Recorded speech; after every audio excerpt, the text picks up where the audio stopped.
దగ్గర టైర్ల ఫ్యాక్టరీ పెడతాము, housing society కడతామని చెప్పి రైతుల దగ్గర అగ్రిమెంట్ చేసి ఈ రోజు వరకు సెటిల్ చేయాల.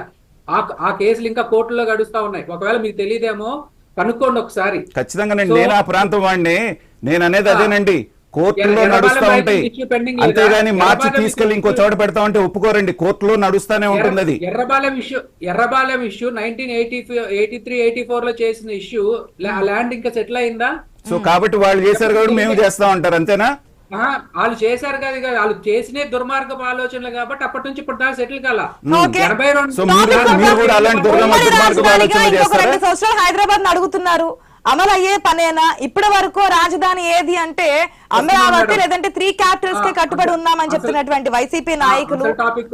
అసలు మేడం మీరు మధ్యలో వచ్చారనుకోండి, టైం మధ్యలో రావడం కాదు శ్రీధర్ రెడ్డి గారు, ప్లీజ్ టాపిక్ కట్టుబడి మాట్లాడదాం. మీరు ఏదో చెప్పి ఎక్కడికో వెళ్తే కనుక కంటిన్యూ చేయనివ్వండి.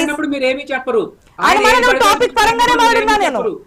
టాపిక్ పరంగా శ్రీధర్ రెడ్డి గారు మీకు క్వశ్చన్ చేస్తే చెప్పండి, మీరు చెప్పాలనుకుని చెప్పండి. ఇప్పుడు క్వశ్చన్ చేయొద్దు, మేము చెప్పిందే చెప్తూ ఉంటాము, మేము చెప్పిందే మీరు వింటూ ఉండండి. ఇది డిబేట్ అండి, ఇది ప్రెస్ మీట్ కాదు కదా, ఇది ప్రెస్ మీట్ కాదు. యాజ్ ఎ పొలిటికల్ అనలిస్ట్ గా నా అభిప్రాయం ఆయన తెలియజేశారు. మిగిలిన 3 పార్టీల నాయకులు మాట్లాడినప్పుడు నేను తప్పకుండా క్వశ్చన్ చేస్తాను. ప్రజల తరపున మేము మాట్లాడే రైట్ మాకుంది. ఇది డిబేట్, ఇది ప్రెస్ మీట్ కాదు. శ్రీధర్ రెడ్డి గారు మరొకసారి ఆలోచించుకోండి.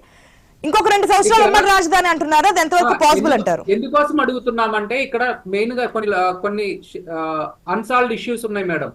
ఇక్కడ ఏవైతే మనకి సెక్షన్ 7, 8, 9, 10 లో దాదాపు 107 సంస్థలు సెంట్రల్ గవర్నమెంట్ కానీ స్టేట్ గవర్నమెంట్ ఉన్నాయో, ఆ స్టేట్ గవర్నమెంట్ కి ఆ అసెట్స్ డివిజన్ ఇంతవరకు జరగలేదు ప్రాపర్ గా. కొన్నిటిని మనం ఇప్పుడు సెక్రటేరియట్ లో 1-2 బిల్డింగ్స్ వాళ్ళకి